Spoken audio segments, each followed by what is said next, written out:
So this week it's time for an Aroid rescue. So this is one of my babies from quite some time. I grew this from a tiny little plant, and it's gone out to somebody, and it's literally not been looked after very well at all, as you can see. Now luckily the person brought it back to me and before it got too bad. So I'm going to pull this apart now and have a look at it, and before I do that I'll talk to you a little bit about what it is. Now it's called Philodendron Rojo Congo, which is the variety name, but it's actually made from a Philodendron erubescens. So let's quickly look at where the erubescens came from and look at the more common ones that you would probably know, and then we'll have a look at quickly how to fix this poorly ailing plant.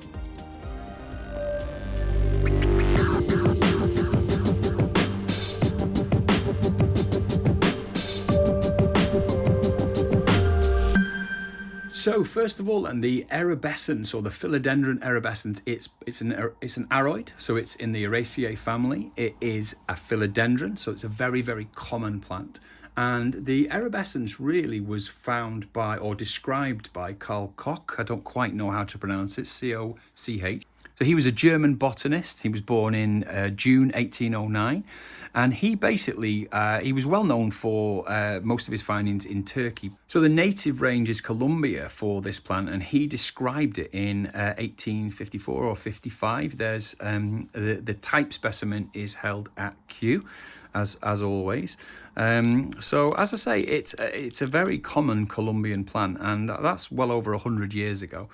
And then we quickly move. I don't know a great amount of detail about this type of philodendron until the late 50s, early 60s, when Bob Macaulay over in Florida started taking loads and loads of philodendrons and basically crossing them, buying more seedlings, crossing them, and came up with like a wide range of types that would become very common.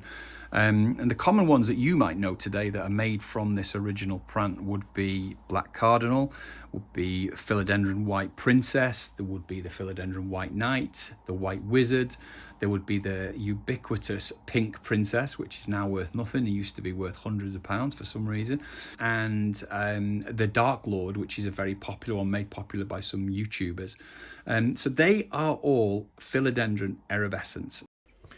If you want to know more about the pink princess specifically, then head over to Pretty in Green's channel and have a look at the pink princess video there. There's a lot of information about erubescens and specifically the pink princess. Now, one of his colleagues carried on in the 70s, Dr. Howard N. Miller, and he carried on crossing these philodendron and came up with quite a few types. But then he gave up and moved on, and it was left to Mr. Macaulay's wife, Cora.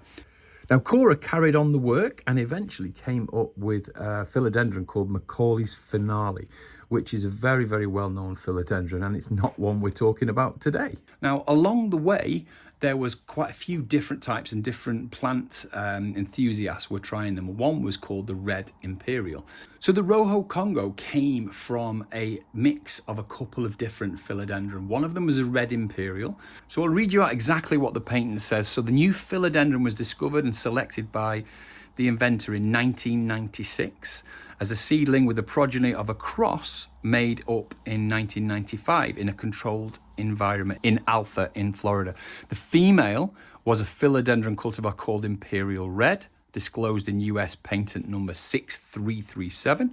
And the male parent was an unidentified selection of Philodendron tate kraus species Melachlorum.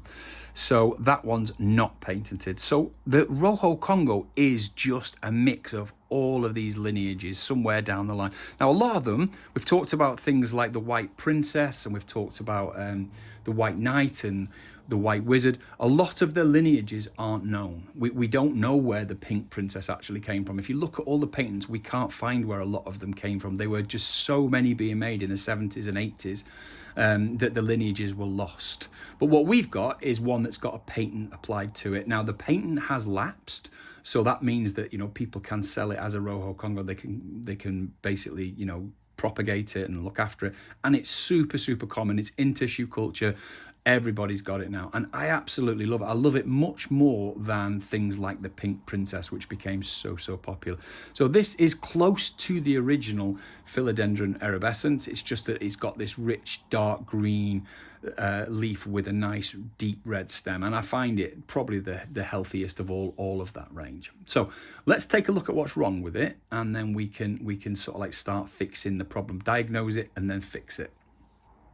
So the first thing I want to do is I need to get it out of this pot. Now, one of the biggest problems you'll see straight away is it's flopping all over the place, and the stem, the stem right down at the base is floppy as anything. So the first problem is it's in an orchid pot with no holes. So that is an absolute killer for these plants. You know, it has to have good drainage.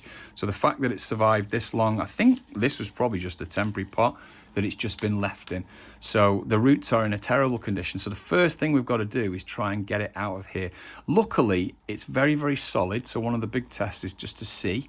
So even though it looks a bit rough, it's actually not that bad, but it could be a disaster waiting to happen underneath. We could be seeing some real problems with these roots. So what I'm going to do is I'm just going to lay it down in here, and I'm going to try and tease it out of here without damaging it. So you should be able to see me do it on camera.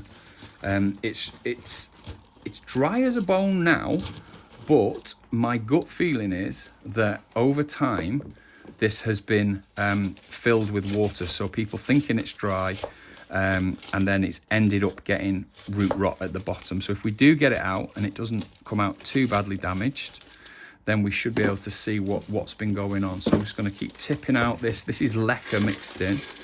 There you go. It went then. You can see it. Move that pot out of the way. And you can see how root bound this is. You can hear all the leca dropping off it now.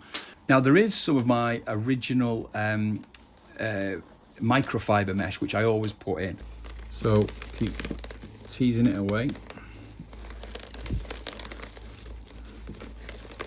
It's a real mixture in there. There's leca in there. There is pon in there.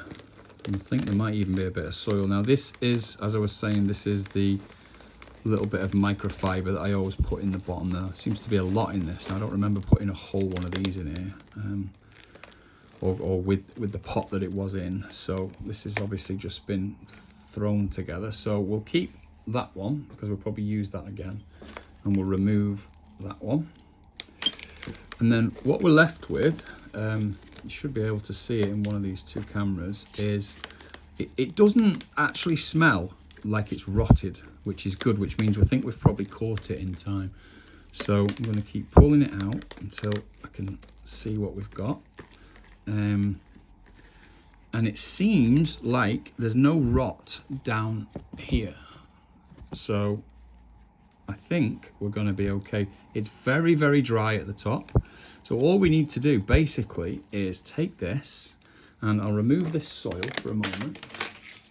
So that's the extent of the root system now. Now it won't do it any harm if I remove some of that. So it's trimmed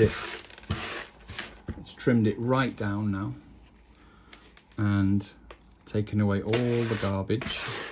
So all we've got left is this nice little mass of roots here.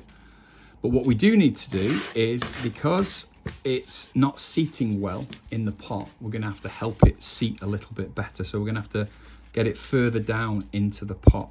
And to do that, what I'm going to do is I'm going to bury it a little bit deeper. So I'm actually going to get rid of some of these good leaves. So I'm going to go get rid of that one, pop that in the bin. That means we can seat it a little bit lower in the ground. And then realistically, we could probably get rid of these two as well. Although I am reluctant to do that because we could actually get them. It would actually be quite a nice looking plant if I could retain it like that. Now, erubescens are what are called self-headers. So what that means is they were bred originally to sit up in pots, because a lot of aroids are epiphytes. They like to grow on trees and are vining.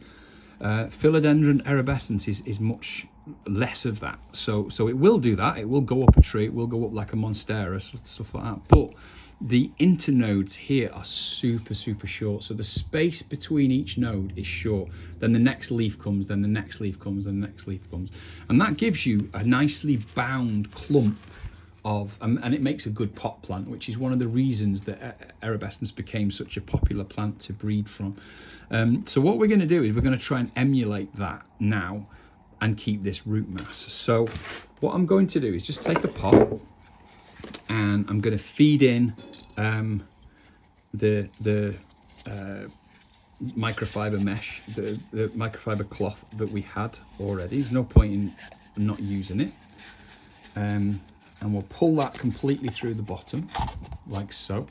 Now what will happen with that is, we'll put the plant in there and we'll sit it in a taller pot, something like that. And it means it's sitting off the bottom. And it means we'll only ever bottom water it, and then it'll be sucked up through this into the microfiber and into the soil. So that means that we won't ever be able to get it too wet in the future. So I'm going to pull it a little bit further up. And then what I'm going to do is, I've got here, this is an Aroid mix. So this is a little bit of compost, a little bit of bark, and a little bit of gravel and perlite. So it's a good Aroid mix. There's no charcoal in there. There's no feed in there as such. We don't need any of that at the moment. What we do is just need to stabilize this plant. So what I'm going to do now is, I'm just going to put one layer while I'm holding this up here. And remember, we want this to be sticking down into the water underneath.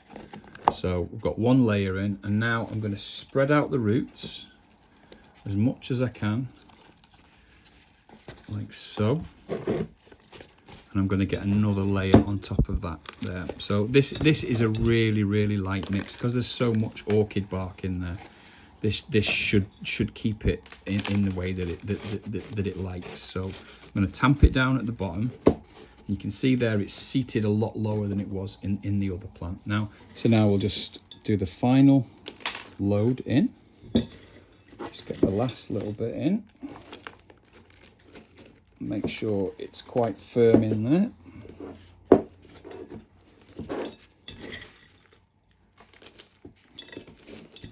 Here I am making a mess again already. And you can see, hopefully you can see how much deeper down that is. It's got some aerial roots there, which we don't really need, but they don't do any harm. And then the last thing to do, I've got some Velcro ties, so we'll just see what we need to do to pull them up. We may end up chipping off some of these leaves later on, but the look that I'm going for and the shape that I want eventually is much more like this. So it's going to be a much tighter clump like that. Something like that is what I'm going for. Let's bring it in even a bit tighter there, like so. So that will be how I want it to sit eventually. You can see there now, that makes a much nicer plant. Certainly from this front angle, it looks quite nice. So let me just put that under there. And that tie will only stay there for a while it just re-establishes itself. And if I just clean the leaves, so if I just, should have taken them outside really for a bit of a spray, but they'll be absolutely fine. I think we got this one in time, so we didn't lose any of the major leaves. Now if you look at this leaf, that's a good example of a healthy leaf. Nice and shiny. It's got quite solid. You can hear it. The petiole is rock solid. So I think we've got away with that quite. Luckily we got it just in time. And as I say, it's going to be seated something like that. That's how we'd want to present the plant. So presuming that that root damage isn't too bad, we will probably, within a matter of weeks, we'll see new growth on those roots, which will mean that these leaves won't be too badly damaged. Now it might be that it might be too far gone on the roots. I don't know, but what I will do is I'm going to water it a little bit. So we'll take some of this. This is rainwater, and we will dampen it down a little bit. I know it's come from you know, there was some root rot there, but we want a little bit of dampness in that bark, and then we'll drop a bit in the bottom so it can pull it back up. And that should now give us, you know, it should recover this plant. You know, it should cope with that, and that'll give us a beautiful, you know, a beautiful large Rojo Congo. By the end of probably the end of this year, a couple of months' time, we'll have another couple of leaves from that. And that's how I would recover something like that. Touch wood.